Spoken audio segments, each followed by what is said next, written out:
자, 밀도와 비중 교과서 9페이지 하고 있습니다. 이제 책에 없는 내용, 이제 실습실이나 실험실에서 약품 다루는 쪽에서 밀도와 비중 한번 공부해 봅시다.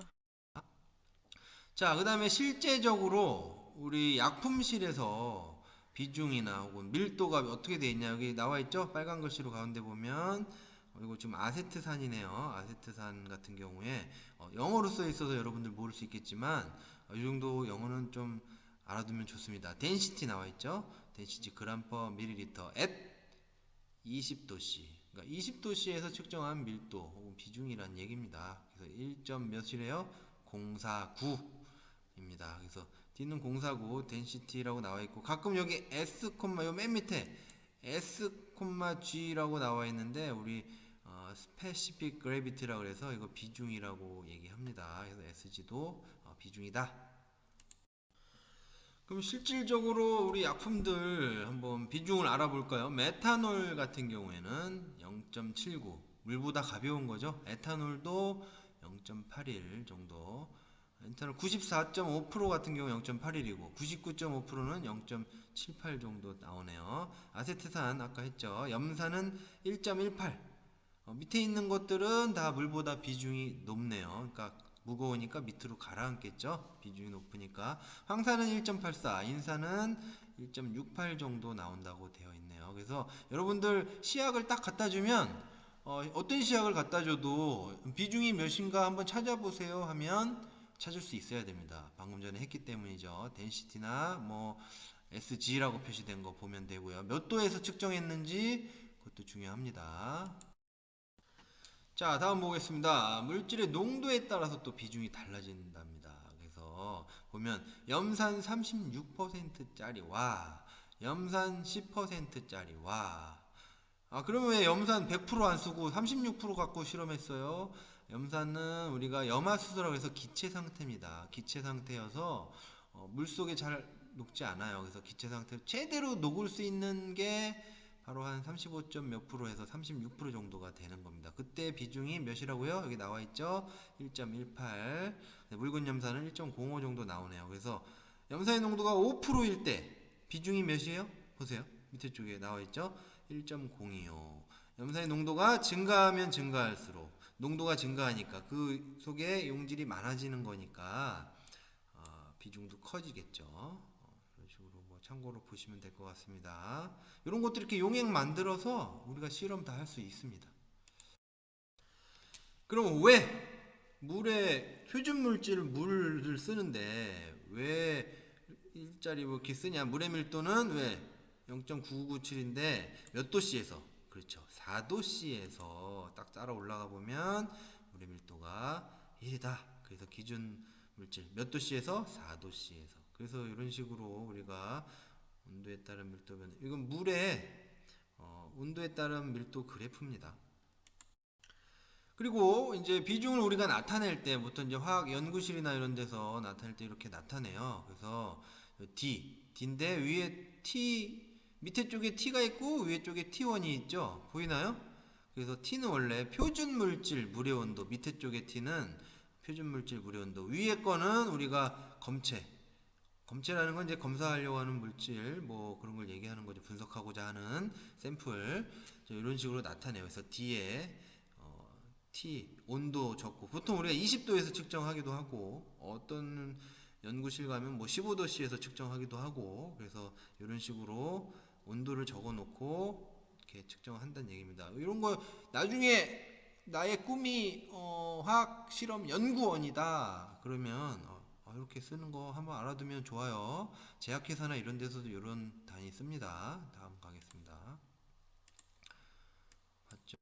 자, 다음 이제 염산의 비중 보겠습니다. 염산의 비중 보면 물의 밀도분의 염산의 밀도인데 여기서 부피가 같다면 같은 부피라면 질량만 재면 되니까 이렇게 질량이 나와 있는 거고요. 식에서 같은 부피 20도씨의 물에 같은 부피의 20도씨의 염산 이런 식으로 하면 염산의 비중을 구할 수 있다는 얘기죠.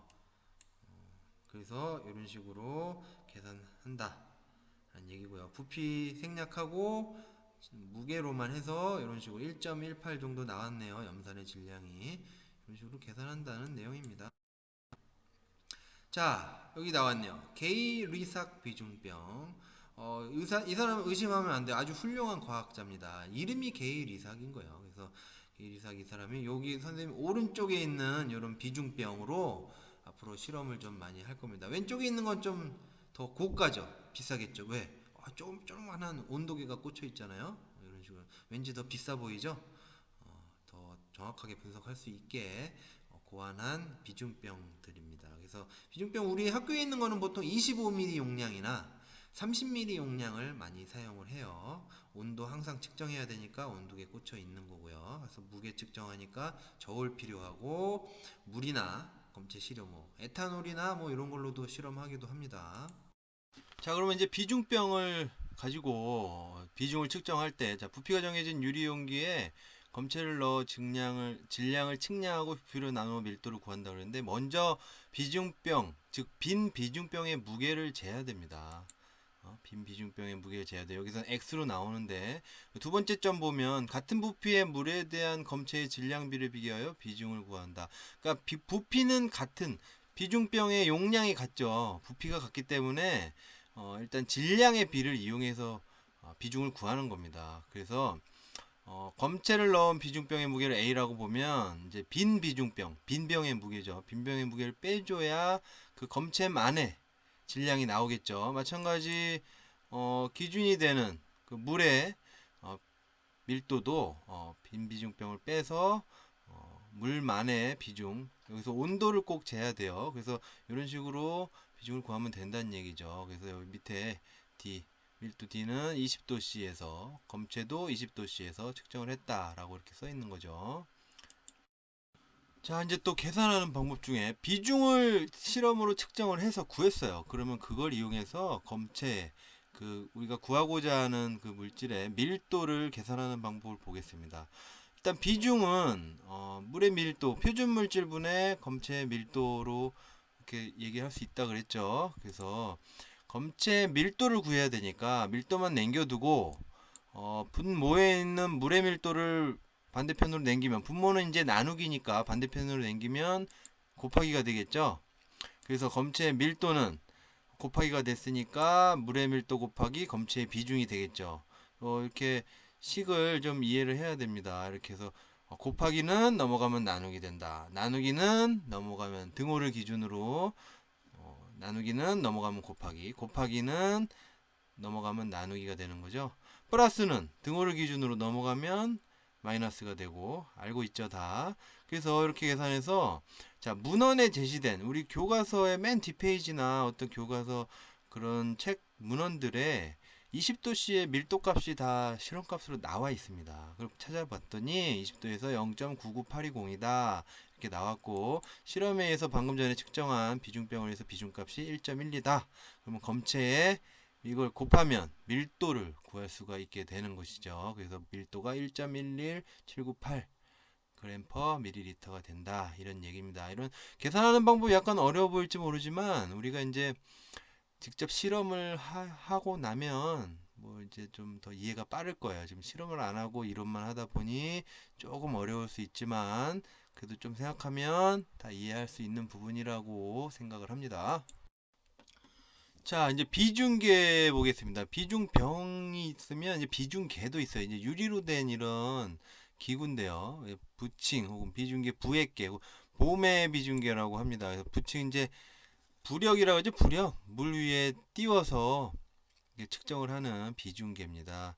그래서 세 번째 보면 수은이나 납 등을 넣어서 무거운 아랫부분이 있어요. 유리 끝에 보면 밑에 쪽에 이런 납이나 이런 것들이 들어 있어요. 그래서 그것을 그 액체 안에 띄워 가지고, 물에 띄워서, 액체에 띄워서 그 위에 쪽에 보면 우리가 눈금이 있습니다. 그걸 이용해서 간편하게 비중을 측정하는 방법이에요. 그 다음에 맨 끝에 보면 이게 비중계 중에 좀 모양이 달리 생긴 게 있어요. 그걸 넣어서 이제 어떤 비중계를 사용해야 되느냐, 그를 쉽게, 어떻게 1번부터 비중계가 막 예를 들면 15개 있다 그러면 1번부터 15번까지 한 번씩 다 넣어볼 수는 없잖아요. 그래서 그거를 찾는 게 또 모양이 다른 봄의 비중계가 또 있습니다. 그래서 이것도 실험하면서 다시 설명하도록 하겠습니다.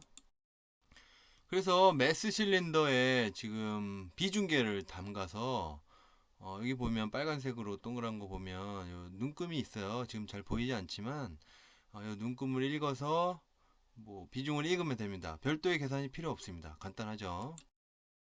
그 다음에 여기 또 피크노메타라고 나와 있는데요. 피크노메타는 우리가 비중병입니다. 지금 비중병인데 모양이 다르게 생겼죠. 이건 예전에 이 독일의 화학자 오스트발트라는 사람이 고안을 낸 비중병입니다. 그래서 측정하는 방법은 비슷해요. 그래서 이제 미국에서는 이걸 니콜 튜브라고도 하는데 똑같이 이제 무게 측정하고 해서 구하는 내용입니다. 요즘에는 이거 잘 안 쓰고 우리 학교에서도 보통 비중병을 쓰니까요.